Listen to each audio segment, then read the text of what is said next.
I want to send my dog to doggy daycare. So should I get it trained before signing him up, or does it not really matter? I don't know if overall it really matters.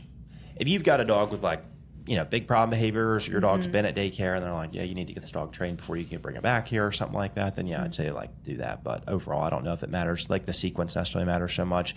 Your dog might pick up maybe possibly some bad habits at doggy daycare that you need to work through at training that maybe they wouldn't have had beforehand or something. But overall, I mean, I think the two can complement each other just fine. Like you can take your dog to daycare, you can get your dog trained at the same time. I mean, I can't tell you how many dogs we train that go to daycare once or multiple times a week or whatnot. And then they, do training as well.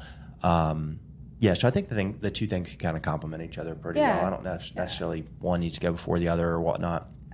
But yeah, we love daycare. Send them to daycare. You know your dog the best. Yeah. So if you feel that some training would be helpful before you put them into that environment, then that's the way to go. Yeah, for sure. I was going to say something else too, but I lost it. That's all right. And going to daycare is really good for their socialization. Oh, I know what I was going to say.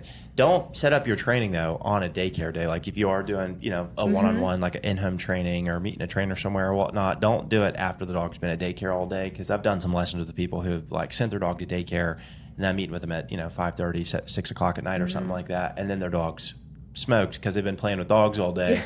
And the dog's not doing anything bad, of course, because the dog is tired and worn out from being at camp all day, So I would say try to avoid that if possible, just because. Good idea. Yeah, there's just no real. Definitely. Doggy daycare does wear them out.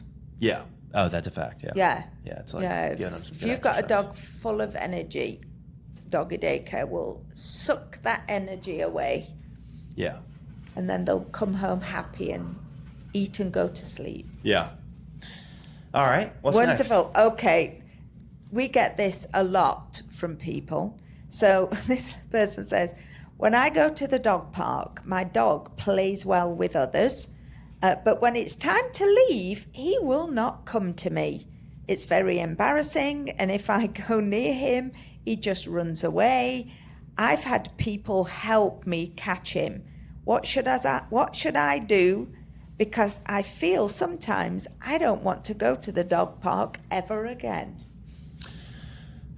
Well, I feel your pain. It's embarrassing, isn't it? I'm empathetic for your pain. I do not feel your pain because I haven't personally experienced this, but I had enough people tell me about it to know what you're talking about. Yeah. So, I don't know. I'd probably say, number one thing is call Wonder Dog Training and get Wonder Dog Training and buy our off-leash program where your dog's trained fully on-leash and off-leash, so you can call your dog off-leash in the dog park. That's what I would say your first step is.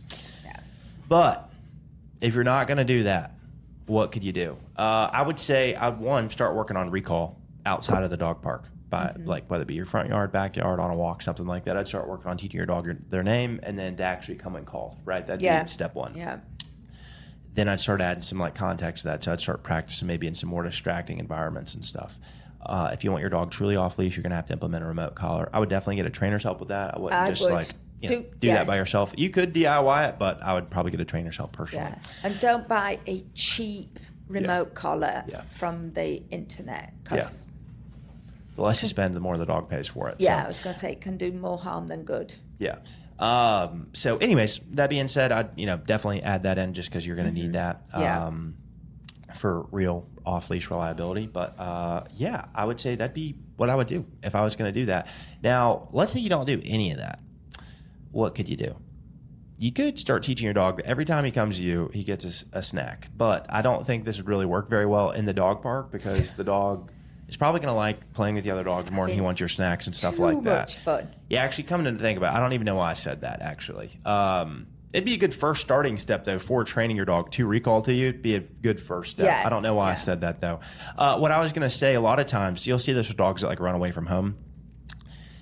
Dog bolts out the door, runs away, not coming back to the owners, will go up to a stranger.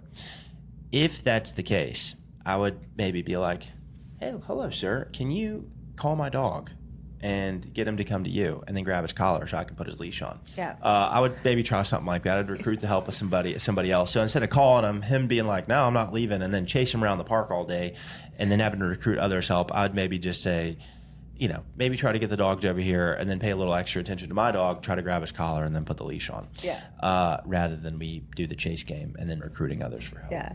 Because that dog, it doesn't care if you're ready to go or you're chasing him around.